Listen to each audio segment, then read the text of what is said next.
So మీరు చిన్నప్పుడు అలాగే ఎవరికైనా సీడీలు ఏమైనా పంచిపెట్టారా? నేను సీడీలు ఇచ్చానంటే మేము వేరే సీడీలు కూడా అది అంటే అది సో అవి జరిగినాయి మరి అంటే ట్రాన్సాక్షన్స్ బాగానే జరిగినాయి బేసికలీ అటు నుంచి ఇటు ఇటు నుంచి అటు. అమ్మాయికి ఇచ్చేవాళ్ళ అమ్మాయిలు కానీ మీరు అన్నది అమ్మాయిలకి ఏమైనా ఇచ్చారా? లేదు చిచి ఇక్కడ ఫ్రెండ్స్ కి వేరే ఇచ్చే సీడీలు వేరే ఉంటాయి, అమ్మాయిలకి ఇచ్చే సీడీలు వేరే ఉంటాయి. సో అంటే మేము అంటే నేను ఆ time especially that one time ఏమైందంటే నేను ఇంటర్ చదువుతున్నప్పుడు అప్పుడు కొన్ని 2 ఫేమస్ కాలేజెస్లో ఒక కాలేజ్లో చదువుకున్నాను నేను బేసికలీ. అవి కూడా చెప్పేసేయండి, ఇందాక పేరు చెప్పారు. పారాయణ అని ఒక కాలేజ్లో చదువుకున్నాను. సో ఆ కాలేజ్లో ఏంటంటే అమ్మాయిలు బేసికలీ వాళ్ళు అంటే వాళ్ళది 4th ఫ్లోర్ అమ్మాయిలు అనమాట, 3rd ఫ్లోర్లో బాయ్స్ బేసికలీ. సో అసలు ఎవరు అంటే ఏ అమ్మాయి మా కాలేజ్లో తెలిసేది కాదనమాట.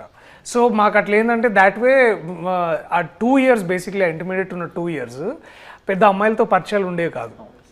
సో అండ్ ఆ టైంలోనే the piracy was on the ramp అంటే బేసికలీ సీడీస్ కానీ ఏదైతే వచ్చాయో సో అవన్నీ ఏంటంటే ఎక్కువ పైరేటెడ్ డిస్క్స్ ఏవైతే 20 రూపీస్కి 1 day ఇచ్చేవాడు అనమాట. సో అలాగా దట్ టైం అది ఇదంతా 10th ఇంటర్ ఆ టైంలో. డిగ్రీకి వచ్చేసరికి అందరూ టారెంట్స్ వచ్చేసినాయి ఎక్కువగా.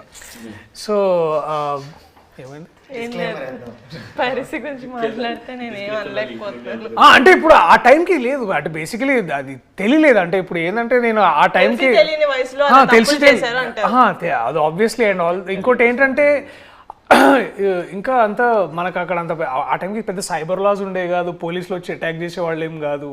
ఇది యాక్చువల్లీ నాకు బాగా గుర్తు ఇన్సిడెంట్ ఏంటంటే ఆ మహేష్ బాబు గారు అర్జున్ సినిమా వచ్చింది గుర్తుందా? ఆ రోజుల్లో మహేష్ బాబు గారి సినిమా అర్జున్ వచ్చినప్పుడు మహేష్ బాబు గారు ఇట్లా పైరేటెడ్ షాప్స్కి వెళ్ళి చాలా మందిని ప్లీజ్ చేయొద్దని అది పెద్ద న్యూస్ ఆ రోజుల్లో. అది పాప వారి మీద కేసు కూడా పెట్టారు యాక్చువల్లీ ఇట్లా ఏదో జరిగిందని. సో ఆ టైం నుంచి నేను కూడా తెలుసుకున్నాను అంటే దట్ మహేష్ బాబు గారు చేసిన ఆ ఒక్క ఇన్సిడెంట్ వల్ల నాకు నిజంగా నేను ఆలోచించాను. ఎందుకంటే I was huge film lover, కానీ సినిమాలు ఎక్కడ చూడాలి, ఇట్లా సిడీలోనే చూసేవాళ్ళం కదా. సో అప్పుడు ఇంటర్నెట్ పెద్దగా ఉండేది కదా. This is what I'm talking about in 2004, 2005 ఆ టైంలో. అది బ్రిటిష్ పుట్టిన కాలంలో basically.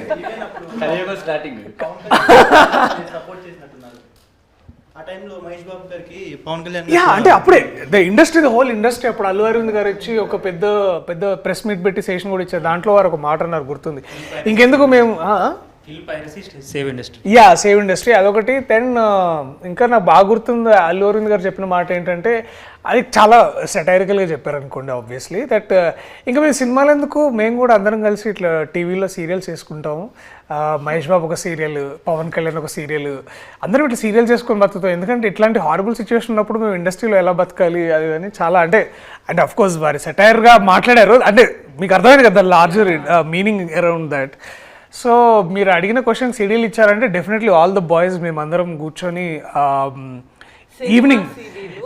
Evenings and cinema release అయిన 3-4 daysకి వచ్చేసాయి అనమాట. So everybody should give 5 rupees, 20 rupees CD. So అందరం 5 rupees వేసుకొని ఒక 5 people కలిసి మా ఇంట్లో కంప్యూటర్ ఉండేది అనమాట. సో కంప్యూటర్లు వేసుకొని సో లేకపోతే కైలాష్ వాళ్ళ ఇంట్లో అది ఉండేది, DVD ప్లేయర్ ఉండేది. ఒకవేళ సినిమా చూస్తున్నప్పుడు కరెంట్ పోతే అంటే ఈ లోపల మళ్ళీ మమ్మీ డాడీ వచ్చేస్తారు. అదే పైరసీ సినిమా గురించి మాట్లాడుతున్నా.